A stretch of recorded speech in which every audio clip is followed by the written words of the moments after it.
So I've been going back and forth on the same topic for the longest time ever, probably for the past 2 weeks, because I already knew that the Warriors and the Cavs are going to meet in the finals. And it's honestly been very annoying trying to come to a conclusion on which side I'm going to take. This is probably the most unpredictable finals to me that I've ever had. I don't fall into the media hype that's saying, oh, Warriors are going to sweep or Warriors are going to win for sure and the Cavs have no chance. I don't fall into that stuff because I actually do my research. I watch the games and I see the pros and cons on both teams, and I see the negative parts from the Warriors and the negative parts from the Cavs, and all the great things that the Warriors do and all the great things that the Cavs do. So I have a great idea of how both teams play. And for conclusion, I have that they're a perfect matchup. The Cavs and the Warriors. Both teams can shoot threes.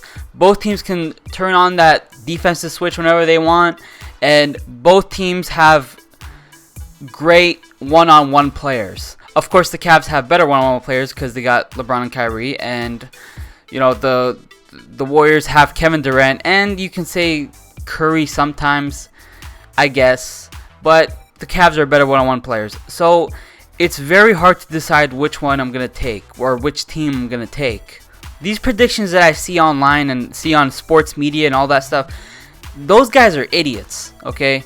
Saying that the Warriors are going to sweep or any of that stuff, if that happens, I'll probably never watch basketball again because that'll be the most boring. It'll be the most boring playoffs and finals ever if a sweep does happen on either side. But I think that these guys are so disrespectful to the Cavs. It's unbelievable. And now LeBron has been the underdog for 6 of his 8 finals. So that means he's been the underdog for more than 75% of the times that he's been in the finals. That's something that not even MJ has had to go through. MJ has only been an underdog in once. That was in the 91 season against the Lakers, his first championship.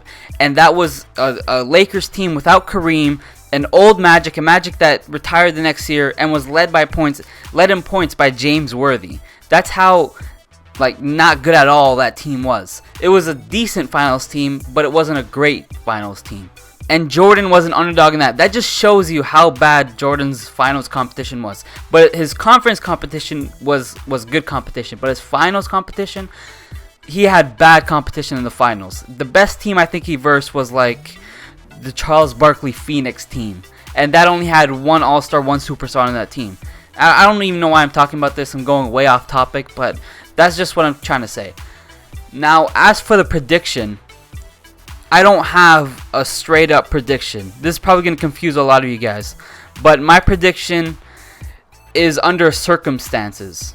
If the Cavs can have Kevin Love shooting the way that he's shooting even during the finals, or play as good as he is playing in the Eastern Conference in the finals, and LeBron keeps doing what he does, and Kyrie keeps doing what he does, and Tristan Thompson stays that beast on the offensive boards, plus they get that production from their bench like Kyle Korver, Darren Williams. Basically, if the Cavs stay how they played in the Eastern Conference in the finals, I'm predicting the Cavs in 6 or 7.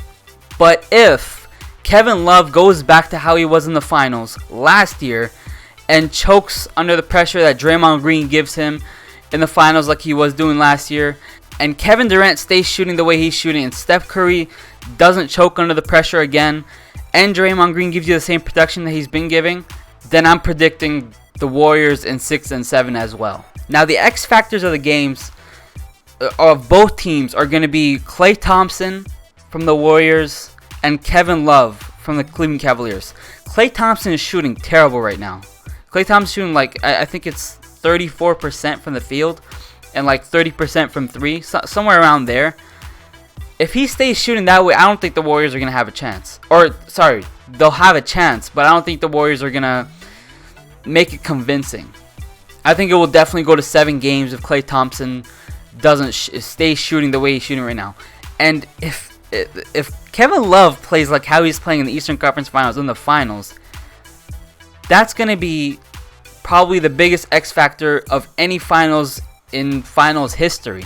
Because if you watched last year, Kevin Love was averaging 6 points or 7 points, and yet the Cavs still won.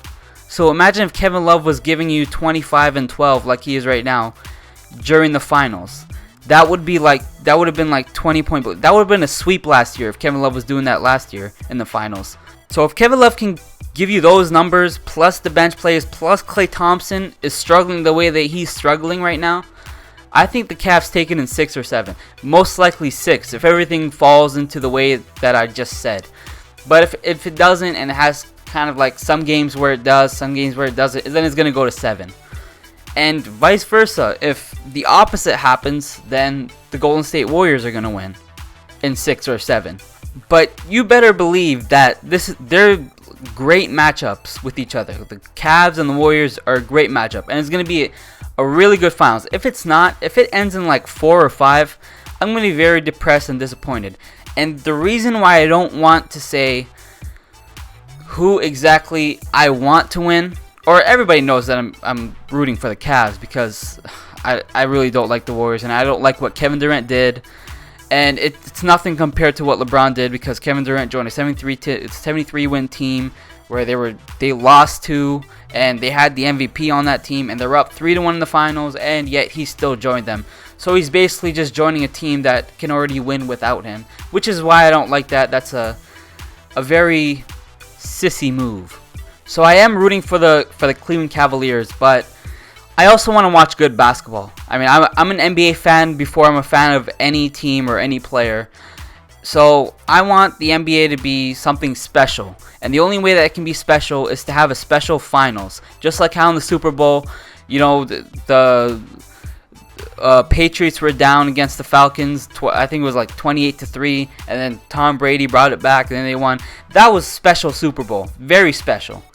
And I want something like that to happen, where it goes all the way down to the wire every game, and then Game 7 it comes down to the last shot. That would be the most ideal thing to happen that can elevate the NBA to a higher standard than it has ever been. And it can possibly bring in the best ratings since the 98 Jordan year. So in conclusion, my pick as to who's going to win the finals is both the Cavs and the Warriors, under circumstances, which I explained earlier. So thank you guys for watching. I hope this is going to be a great finals. I hope you guys enjoy it. I hope I enjoy it mostly. And I'll see you guys in the next video.